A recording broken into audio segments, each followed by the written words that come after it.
nevojshme, pas që ato vendimet se ata po i marrin nuk kanë bazë juridike, domethënë janë të pavlefshme të gjitha vendimet që janë duke i marrë si ministra të cilat po i nënshkruajnë. Kështu që ka pas gabimet e njëpasnjëshme që i ka bë lëvizjeve të vendosje prej 9 shkurtit deri tash teksa po flasim, kështu që absolutisht mendoj që po. Nëse që situatë nuk ka zgjidhje, ka le të ka ndonjë plan apo do të rrihe heshtur kështu? Unë e përmenda edhe në fillim, planet duhet i ketë lëvizjeve të vendosje, pasi që ajo ka dalë partia e parë, asoj ta kënë me kushtetut propozimi për kryetarin e kuvendit, asoj ta kënë me zgjidh çështjen. Unë thash që edhe në të kaluarën ka pos raste të njëjta ku nuk i ka pos votat kryetari i kuvendit, edhe pikërisht kryetari i lëvizjeve të vendosje ka dalë dhe ka thonë ndrën e kandidatin, ka kandidat të tjerë, kështu që le të dëgjojnë këshillat e tyre, le të bisedojnë me partitë e tjera politike.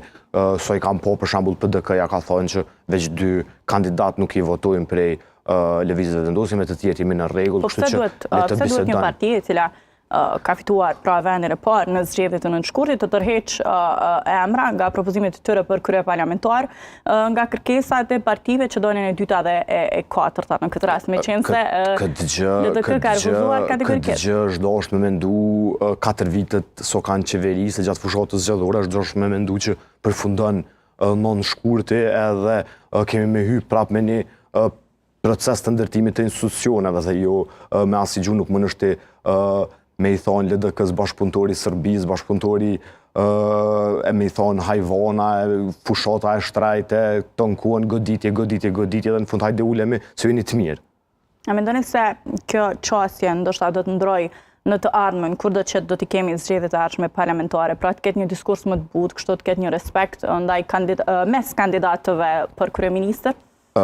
Nëse mund ta quaj ashtu preambulla e programit politik të Lidhjes Demokratike të Kosovës, rruga e re, që ka qenë alternativa jonë për zgjedhjet që janë bërë në vitin 2025, ka qenë shërimi polarizimit shoqëror në Kosovë. Kështu që absolutisht kjo është më se e nevojshme që të ndrohet diskursi politik në Kosovë edhe të detoksifikohet skena politike. E detoksifikuar të duket, Guri? Sa e ke filluar në skenën politike? Unë po them që duhet ta detoksifikojmë, se nuk më duket. Desha të pyes se toksifikuar, absolutisht po, absolutisht. Edhe pse kjo nuk është qep, është ndoshta e helmuar, fjala e duhur për përdorur. Absolutisht po, ne kemi për shembull deklarimet që i bojnë deputet e lëvizjeve të vendosje para mediave që janë sërish me të njëjtën gjuhë që e kam pas edhe në fushatë zgjedhore dhe para fushatës zgjedhore. E si ishte energjia sot në kuvend, nuk po lodheni kështu duke shkuar në seanca, duke ditur që skenari është i njëjtë? Apo ndoshta ka një shpresë kështu për përmirësim? Ne jemi aty për ta ushtruar rolin tonë, të cilin ai garanton Kushtetuta e Republikës së Kosovës, me votu.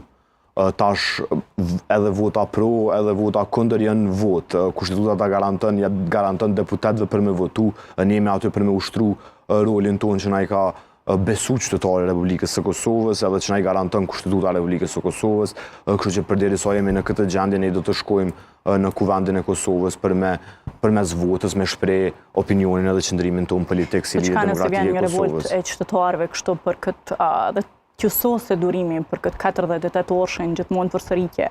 Absolutisht po, unë mendoj që revolta duhet të vijë, edhe duhet të vijë për lëvizjen të vendosje, pasi që... Por çka nëse e pësoni të gjithë? Po nuk muj me pësu të gjithë, se nëse kishtë qenë Lidhja Demokratike e Kosovës, partia e parë, edhe nuk ish mujt me konstituu kuvend, atë natyrisht që ish dashur pas revoltë qytetare, por nuk mund të pas revoltë qytetare ndaj Lidhjes Demokratike të Kosovës, kur ka dalë partia e tretë në vend edhe kryekuvendari takon partisë së parë. Nëse ishit kundër partë, a kishit mujt me bo? Absolutisht po. Me këta numra, shembull, një situatë një. Po, kryetari Abdigjiku me një deklaratë, tha kemi pas 48 vota e kisha bë edhe qeverinë edhe kryetarin e kuvendit, se një parti me 48 vota mundet me i zhblloku institucion, mund me formu qeverinë, mund me votu kryetarin e kuvendit. Mirë po, do të ne pas bashkëpunim me partitë politike, me pas gjuhën normale me partitë politike. A nuk ka gjuhë normale mes partive politike? Jo, e deni shumë mirë me gjuha e cila është përdorur edhe ndaj partive politike, edhe ndaj mediave, edhe ndaj qytetarëve, edhe ndaj votuesve të partive politike. E çka nëse kurti ma të ftesë për takim konsultativ ka pasur synim t'i kërkoj falje Abdigjikut për gjuhën